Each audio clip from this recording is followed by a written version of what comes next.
আমরা যারা আজকে এখানে সমবেত হয়েছি, আমাদের মাদ্রাসার ছাত্রবৃন্দ, মুরব্বিয়ানে ইকরাম এবং যারা গার্ডিয়ান আছি, সকলে আমরা আন্তরিকভাবে খুশি এই জন্য যে আমাদের মাদ্রাসায় আলহামদুলিল্লাহ প্রতি বছরই কিছু কিছু বাচ্চারা কোরআন শরীফ নতুনভাবে নেন, কেউ হেফজতে অংশগ্রহণ করেন।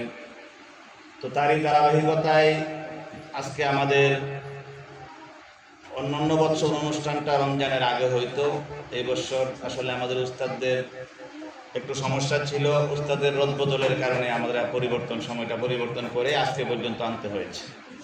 তো যাই হোক, আজকে আলহামদুলিল্লাহ আপনারা শুনে খুশি হবেন যে আমাদের মাদ্রাসার নুরানি বিভাগের ছাত্ররা মোটামুটি 12 জনের মতো ইনশাল্লাহ আজকে কোরআন শরীফ সবক নিতেছে। বলেন আলহামদুলিল্লাহ। আলহামদুলিল্লাহ। এই কোরআন শরীফ সবক নেওয়া এটা আল্লাহর অনেক বড় একটা দয়া আর দান। কোরআন শিক্ষা করা এটা অনেক বড় দয়া। আমরা যারা মনে করি যে হাফেজ বানামু, হাফেজ হমু, এরকম চিন্তা চেতনা আমাদের যাদের আছে, আমরা সকলেই খেয়াল করতে হবে যে আমাদের সন্তানগুলো কিভাবে কি করতেছে, সন্তানগুলো সৎভাবে আছে কিনা, আমরা সৎভাবে আছি কিনা।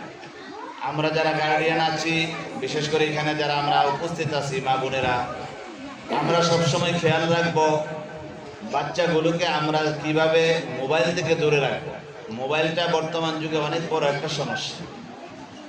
এই সমস্যা থেকে বাচ্চাগুলোকে আমরাও দূরে থাকবো, বাচ্চাগুলোও দূরে রাখার চেষ্টা করব।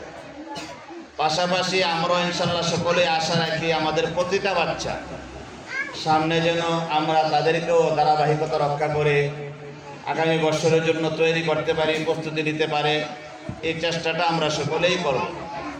তো আমরা বিগত দিনে আসলে অনুষ্ঠানটা একটু বড় করে হইতো, এই বছর একটু আর্থিক সংকটের কারণে আমরা আসলে বড় করতে পারিনি।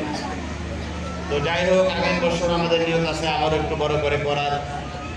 তো আলহামদুলিল্লাহ, আমরা যারা আজকে সময় নষ্ট করব না, আমরা যারা এখানে উপস্থিত হয়েছি সকলেই যারা কোরআন শরীফ দিবে তাদের জন্য দোয়া করব। হ্যাঁ, যে বাবারা শোনো, এই যে ছোট্ট ভাইরা কোরআন শরীফ নিতেছে, তোমরা কি কোরআন শরীফ, তোমাদের কি কোরআন পড়ার ইচ্ছা হয় না? তাইলে তোমাদেরকেও নিতে হবে, ঠিক আছে? তোমরা এই জিনিসগুলো খেয়াল রাখবা। আবার পাশাপাশি কয়জন হেফজতের কাছে হলো? হেফজতে যাবে কয়জন? 5 জন। 5 জন আলহামদুলিল্লাহ নাজারা শেষ করে হেফজতে ঢুকতেছে। তো এই ধারাবাহিকতা যেন আমরা রক্ষা করতে পারি। প্রতিষ্ঠাতা যিনি আছেন, প্রতিষ্ঠাতা যে উদ্দেশ্যে প্রতিষ্ঠান করছেন, যারা শ্রম দিতেছেন, এলাকাবাসী এবং কমিটিতে যারা আছেন, তাদের উদ্দেশ্য যেন পূরণ হয়। পরকালে যেন এই কোরআন আমাদেরকে নাজাতে জরিয়া হয়।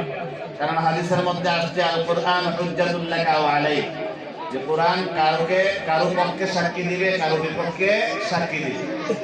এই জন্য কোরআনটা যেন এমন হয় যে আমাদের পক্ষে যেন কোরআনটা সাক্ষী হয়। এই জন্য আমরা সকলে আল্লাহর কাছে আশা রাখি কোরআন আমাদের পক্ষে সাক্ষী দিবে। বলুন আলহামদুলিল্লাহ।